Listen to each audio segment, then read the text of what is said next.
The wind howled through the canyon like a hungry wolf, drowning out Faith Fletcher's sobs as she huddled by the riverbank, her soaked dress clinging to her trembling body in the fading October light of 1875. The water that had nearly claimed her life now lapped innocently at the muddy shore, as if it hadn't just swept away her last possessions and nearly drowned her in its ruthless current. Faith's fingers, pale and wrinkled from the river water, fumbled with her sodden hair. Her journey west had been one catastrophe after another, culminating in this stranded in Wyoming territory with nothing but the drenched clothes on her back. The stagecoach accident 3 miles back had been the final blow, sending her tumbling down the embankment into the frigid waters below. "Madam, you alive down there?" The deep voice startled her, and Faith whipped her head around, clutching her arms around herself. Silhouetted against the sunset stood a tall figure on horseback. As he dismounted and approached, she could make out his features: weathered skin, dark stubble, and eyes the color of a summer storm. "Why, yes," she managed through chattering teeth. "The stagecoach overturned on Rattlesnake Ridge. I saw it happen from a distance." He was closer now, and Faith could see his concerned expression. His gaze was direct but not unkind as he surveyed her condition. "You're half drowned and freezing." Without hesitation, he shrugged off his long duster coat and wrapped it around her shoulders. The warmth of it, still carrying his body heat, was immediate and overwhelming. Faith clutched it gratefully. "Thank you, Mr. Noah Patterson." He tipped his hat slightly. "Cattle ranch about 8 miles east of here. You've had a rough go of it, Miss Fletcher, Faith Fletcher." She attempted to stand, but her waterlogged skirts and exhaustion betrayed her. Noah caught her arm, steadying her with surprising gentleness for hands so calloused. "Miss Fletcher, there's a storm brewing and night's falling fast. My ranch is closer than town. I'd be honored to offer you shelter for the night." His voice held no trace of impropriety, just honest concern. Faith hesitated, years of proper Boston upbringing warring with her dire situation. "I couldn't impose, madam, with all due respect. You'll catch your death out here. I've got a housekeeper, Mrs. Holbrook, who'll see to your needs. Tomorrow I'll take you wherever you need to go." A gust of wind cut through the canyon, and Faith shivered violently despite the coat. "I accept your kindness, Mr. Patterson." Noah nodded, seemingly relieved, and led her to his horse, a magnificent chestnut stallion with intelligent eyes. "This is Copper. He's sturdy enough for both of us. Can you ride?" Faith nodded weakly. "It's been some time, but yes." With unexpected grace, Noah lifted her onto the saddle before mounting behind her. Faith tensed at the proximity, but as they began their journey, she found herself leaning back against his solid warmth, too exhausted to maintain proper distance. "May I ask what brings you to Wyoming territory, Miss Fletcher?" Noah's voice rumbled behind her. "A teaching position in River's End," she replied, eyes growing heavy as the rhythmic motion of the horse lulled her. "The school board hired me from Boston. All my credentials and belongings were in my trunk, which is now at the bottom of the canyon or floating downstream," Noah finished for her. "River's End, you say? That's not but 20 miles from my place." Faith felt tears threatening again. "Everything I owned was in that trunk. My letters of recommendation, my clothes, my mother's locket." "Don't worry about that now," Noah said gently. "First things first, getting you warm and fed." As they crested a hill, Faith saw a sprawling ranch house come into view, windows glowing with welcoming lamplight. Several outbuildings dotted the property, and in the distance, she could make out a large barn. The sight of civilization after her ordeal brought fresh tears to her eyes. "Patterson Ranch," Noah announced. "Not much to look at compared to Boston, I imagine, but it's home." "It's beautiful," Faith whispered, and meant it. As they approached, a plump woman in her 50s hurried out onto the porch, her face lined with concern. "Noah Patterson, I was about to send the boys looking for you with this storm coming in. Who's this poor creature, Mrs. Holbrook?" "This is Miss Faith Fletcher. She was on the stagecoach that went over on Rattlesnake Ridge. She needs dry clothes and a hot meal if you'd be so kind." Mrs. Holbrook's expression softened immediately. "Land's sakes, child, you're soaked to the bone. Come in, come in." She hustled forward as Noah dismounted and gently helped Faith down from the horse. Faith's legs buckled beneath her, and Noah caught her without comment, sweeping her into his arms as if she weighed nothing. Under different circumstances, she would have protested such familiarity, but she merely rested her head against his shoulder, too exhausted to maintain propriety. The warmth of the house enveloped Faith as they entered. A large fireplace dominated the main room, with comfortable, if worn, furnishings arranged around it. Simple curtains framed the windows, and a shelf of books caught Faith's eye, an unexpected sight in a rancher's home. "Put her by the fire, Noah," Mrs. Holbrook directed. "I'll fetch some of Martha's old things. They should fit well enough until we can get her own clothes." Noah set Faith down gently in an armchair close to the fire. "Martha was my sister," he explained. "She married a banker in Denver 2 years back." Faith nodded, still clutching his coat around her. "You have a lovely home, Mr. Patterson. Noah, please." He rubbed the back of his neck, looking suddenly less sure of himself. "And thank you. Built most of it myself when I claimed this land 7 years ago, Mrs." Holbrook returned with an armful of clothing and shooed Noah from the room. "Go see to your horse, boy. This young lady needs privacy to change." Once Noah had departed, Mrs. Holbrook helped Faith out of her sodden clothing and into a simple but well-made dress of deep blue cotton. The older woman clucked sympathetically at Faith's shivering form. "Poor dear, what a terrible welcome to Wyoming. The water in the kettle's hot. I'll fix you some tea with honey. Does wonders for the spirit." Faith managed a smile. "You're very kind, Mrs. Holbrook." "Nonsense. Just Christian charity." She patted Faith's hand. "Noah's a good man for bringing you here, most decent soul in 3 counties, though he keeps to himself since his father passed." After changing, Faith sat at the sturdy wooden table, sipping the promised tea while Mrs. Holbrook prepared a hearty stew. The simple domesticity of the scene brought a lump to Faith's throat. It had been so long since she'd been part of a household, having lived in boarding houses since her parents' deaths 3 years prior. Noah returned, hanging his hat on a peg by the door. He'd changed his shirt, Faith noticed, and combed his dark hair. Their eyes met briefly across the room, and Faith felt a curious flutter in her chest that had nothing to do with her recent ordeal. "Feeling better, Miss Fletcher?" he asked, taking a seat across from her. "Much, thank you." "And please call me Faith." She wrapped her hands around the warm mug. "I'm afraid I've lost track of the date with all the traveling." "October 18th, Noah replied. "School terms already started in River's End." Faith's heart sank. "I'm late then." "The school board will think I've abandoned the position." "Not necessarily," Noah said thoughtfully. "Stagecoach schedules aren't exactly reliable out here. I can ride to town tomorrow and send a telegraph explaining what happened." "That's very generous of you, but I've already imposed enough," Mrs. Holbrook interrupted by placing bowls of steaming stew before them. "Eat first, worry later. You need your strength, child." The meal was simple but delicious, and Faith found herself ravenous.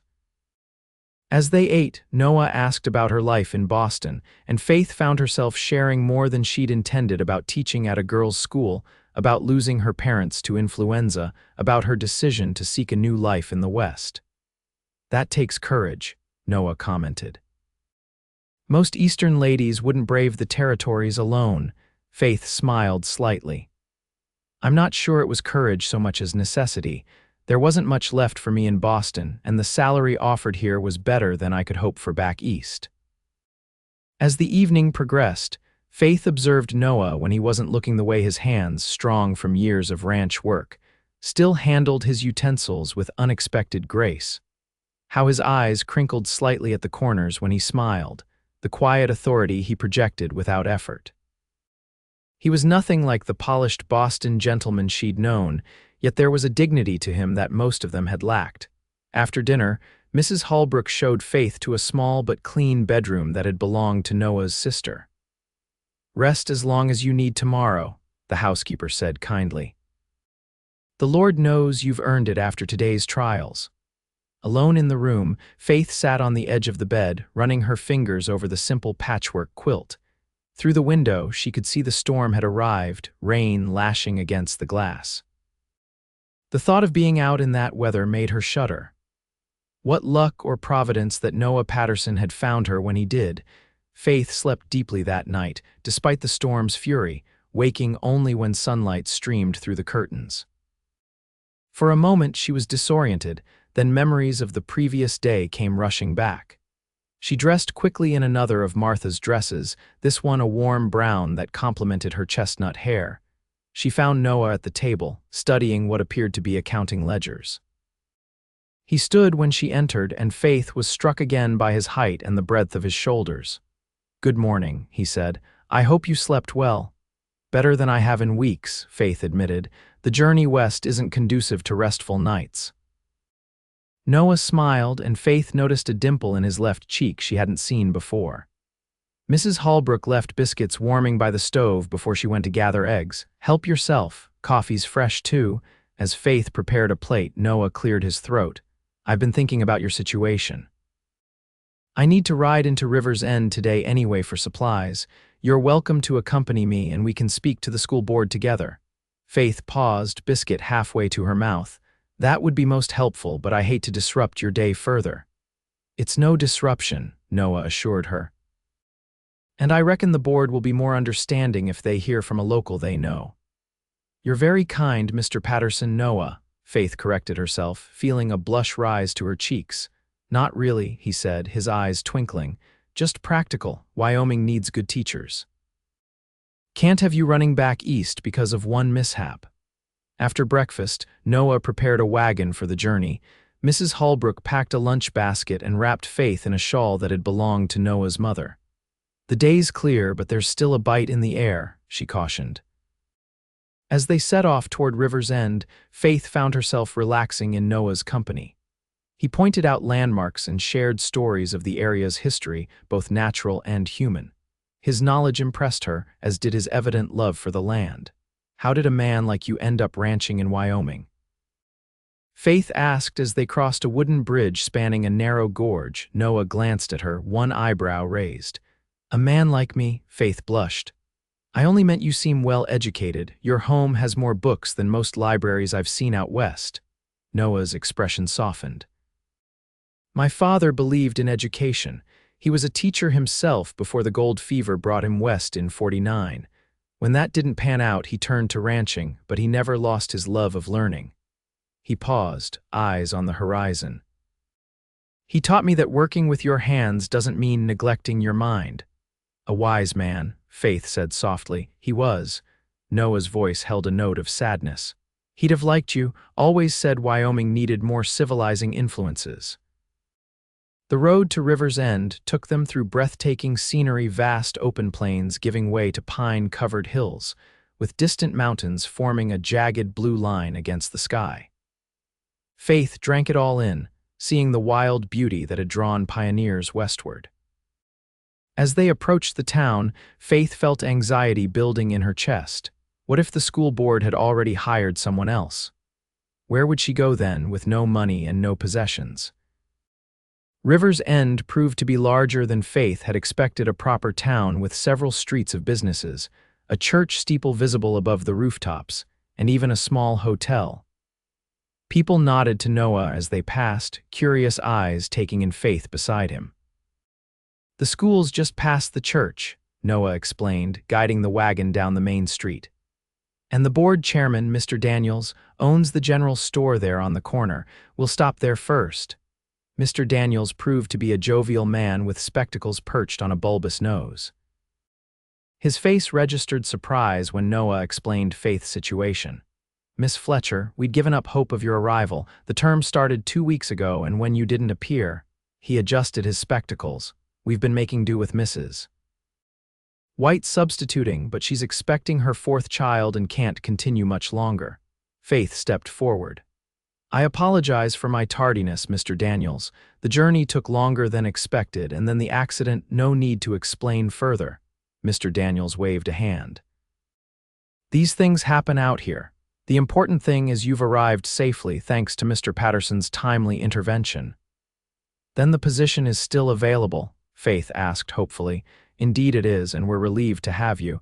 The children need stability and Mrs. White needs rest." He frowned suddenly. "But Noah mentioned you lost all your belongings in the accident." Faith nodded, her heart sinking again at the reminder. "Everything, I'm afraid, including my teaching credentials." Mr. Daniels exchanged a look with Noah. "That does present a problem. The school board requires documentation."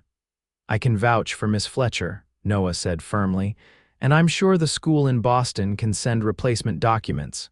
"That could take weeks," Faith said. Mr. Daniels stroked his chin thoughtfully. "Well, under the circumstances, perhaps we can make an exception. You come highly recommended, after all. We could approve a provisional appointment pending the arrival of your papers." Relief flooded through Faith. "That would be most generous, Mr. Daniels. Not at all. We're desperate for a qualified teacher." He smiled broadly. "Now, as to your accommodations, the schoolhouse has living quarters attached for the teacher. They're modest but comfortable." "There's another matter," Noah interjected. "Miss Fletcher will need supplies, clothing, personal items, teaching materials. I'd like to open a credit line for her at your store until her first salary payment." Faith turned to him in surprise. "Noah, I couldn't possibly—" "You can and you will," he said quietly, his eyes meeting hers. "Consider it an investment in Rivers End's future." Mr. Daniels beamed. "Most generous, Noah. I'll see to it immediately." He turned to Faith. "When can you begin, Miss Fletcher?" "Tomorrow, if that's acceptable," Faith replied, still stunned by Noah's generosity. "Excellent. I'll inform the board and Mrs. White. The children will be delighted." After leaving the store, Noah escorted Faith to the schoolhouse, a simple but well-maintained building at the edge of town with an attached living space, as Mr. Daniels had described. The classroom was sunny and clean, with rows of desks facing a large chalkboard. A pot-bellied stove stood in one corner for winter heating. "It's perfect," Faith breathed, already envisioning herself teaching here. Noah watched her from the doorway, something unreadable in his expression. "Will you be comfortable here? It's a far cry from Boston." Faith turned to him, suddenly struck by how much her life had changed in just 24 hours. "More than comfortable, it's a new beginning." She hesitated, then added softly, "I owe you so much, Noah. Not just for rescuing me yesterday, but for everything today." "You don't owe me anything," he said, his voice gruff. "Anyone would have done the same." "No," Faith said, stepping closer to him. "Not anyone. You've shown extraordinary kindness to a stranger." Noah looked down at his boots, seemingly embarrassed by her gratitude. "Well, you're not exactly a stranger anymore, are you, Miss Fletcher?" Faith smiled at that. "I suppose not." They spent the remainder of the day collecting necessities from Mr. Daniels' store and introducing Faith to key members of the community. Everywhere they went, Noah was treated with evident respect, and Faith noticed how he seemed to know everyone's concerns and situations. He wasn't just a rancher, she realized he was a pillar of this community. As the afternoon waned, Noah helped Faith settle into her new quarters. The living space was simple: a bedroom, a small sitting area with a fireplace, and a basic kitchen, but it was clean and sound. Mrs. White had left fresh linens and a vase of wildflowers on the table. "I should head back to the ranch before dark," Noah said, standing awkwardly in the doorway. "Mrs. Holbrook will worry." Faith felt a surprising pang at his imminent departure. "Of course, I've kept you from your work all day. I don't mind." His eyes met hers, and something passed between them, a current of understanding, perhaps, or something deeper. "I'll check on you in a few days, if that's all right. Make sure you're settling in." "I'd like that," Faith said softly. After Noah left, Faith sat by her new window, watching as the sun dipped toward the distant mountains. In just 2 days, her life had been completely upended, first by disaster, then by unexpected kindness. She thought of Noah's steady presence, his quiet strength, the way his eyes crinkled when he smiled. It was too soon to name the feeling stirring within her, but she recognized its potential. Faith's first day of teaching went better than she could have hoped. The children, ranging from 6 to 16 years of age, were curious about their new teacher from the East, but respectful and eager to learn. By day's end, she felt she'd made the right decision in coming west, despite the hardships of the journey. True to his word, Noah rode into town 3 days later, bringing a small trunk that Mrs. Holbrook had filled with preserves, baked goods, and a few more items of Martha's clothing that she'd altered to fit Faith. He also brought news the stagecoach company had recovered some items from the wreck, including a waterlogged trunk with Faith's name on it. "Most of the contents are ruined," Noah explained as they walked along River's End's main street, but there was a metal box inside that protected some papers. "Could be your credentials," Faith's heart leapt. "Where are they now?" "At the stage office in Rawlins. I can ride over next week to collect them if you'd like." "You've already done so much," Faith protested. Noah's smile was warm. "What's another 30 miles between friends?" The word both pleased and disappointed Faith, though she couldn't have explained why. Over the following weeks, a routine developed. Noah would ride into town every few days, ostensibly on ranch business, but he always found time to visit the schoolhouse. Sometimes he brought small gifts, a book of poetry, fresh honey from his hives, wildflowers that grew on his land. They would talk for hours about books, about the children's progress, about his plans for the ranch. Faith found herself looking forward to these visits with an anticipation that both thrilled and frightened her. She'd come west for independence, for a fresh start, not to lose her heart to a rancher with storm-gray eyes and gentle hands. November brought the first snow, transforming the landscape into a pristine wonderland. The children arrived at school with rosy cheeks and excitement, and Faith found herself embracing the season's beauty despite the cold. Noah's visits became less frequent as ranch work demanded more attention, but when he did come, he stayed longer, as if reluctant to leave her company. On one such visit in early December, Noah arrived as school was dismissing. The children greeted him enthusiastically. He had become a favorite visitor, often sharing stories of the early days of Wyoming territory or explaining the workings of his ranch. "Miss Fletcher," he said, tipping his hat as the last child departed, "I hope I'm not interrupting." Faith smiled, her heart quickening at the sight of him. "Not at all, I was just grading arithmetic papers." "Sounds thrilling," he teased, brushing snow from his coat. "I thought you might like to ride out to the ranch this Saturday. Mrs. Holbrook's been asking after you," and he hesitated. "Well, it's been lonely without your visits." Faith felt warmth spread through her chest. "I'd love to. I've missed Mrs. Holbrook too." "And you," she added silently. Saturday dawned clear and cold. Noah arrived with the wagon, which he'd fitted with extra blankets against the chill. As they drove through the winter landscape, Faith found herself moving closer to his warmth, their shoulders touching companionably. The ranch looked different in winter, the buildings dusted with snow, smoke curling from the chimney, cattle huddled in sheltered areas of the pastures. It looked, Faith thought, like home. Mrs. Holbrook welcomed her with a warm embrace and a flurry of questions about her teaching and her comfort in the schoolhouse. They spent a pleasant afternoon, with Faith helping prepare dinner while Noah saw to ranch chores. It felt strangely domestic, as if they were playing at being a family. After dinner, Mrs. Holbrook retired early, complaining of a headache. Faith suspected the woman was giving them privacy, and the thought made her both nervous and excited. Noah suggested they sit by the fire, and Faith agreed, settling onto the sofa while he added another log to the flames. When he joined her, he seemed unusually tense. "Is something troubling you, Noah?" Faith asked gently. He stared into the fire for a long moment before answering.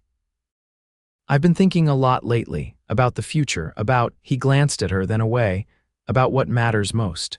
Faith's heart fluttered. "And what have you concluded?" Noah turned to face her fully, his expression serious. "When I found you by that river 2 months ago, I thought I was just helping someone in need. I didn't expect." He ran a hand through his hair, seemingly frustrated with his inability to express himself. "Faith, I've never met anyone like you. Your courage, your kindness, your determination, they humble me." Faith felt tears prickling behind her eyes. "Noah, please let me finish," he said softly. "I know you came west to be independent, to build your own life. The last thing I want is to interfere with that. But I find myself thinking of you constantly, wondering if you might someday consider." He took a deep breath. "If you might consider sharing your life with mine." Faith's breath caught.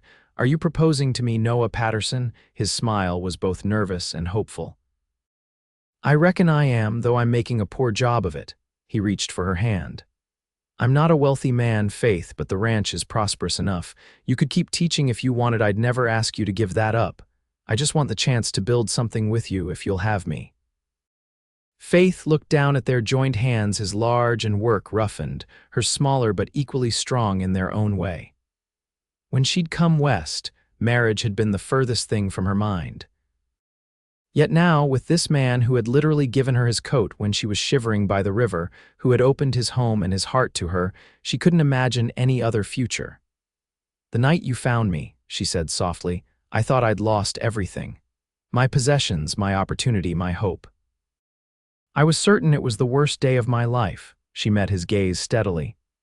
Now I think it might have been the best. Hope blazed in Noah's eyes. Is that a yes? Faith smiled through tears. It's a yes.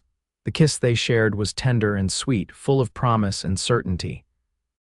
When they separated, Noah pressed his forehead to hers. I love you, Faith Fletcher. Have since the moment you looked up at me from that riverbank, soaked to the bone and still the most beautiful woman I'd ever seen. Faith laughed softly. I must have looked a fright. You looked like a miracle, he countered, brushing a strand of hair from her face. And you still do.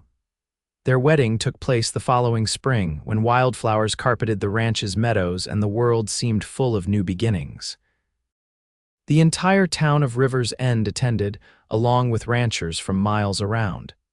Faith students presented her with a handmade quilt, each square representing something they'd learned from her that year.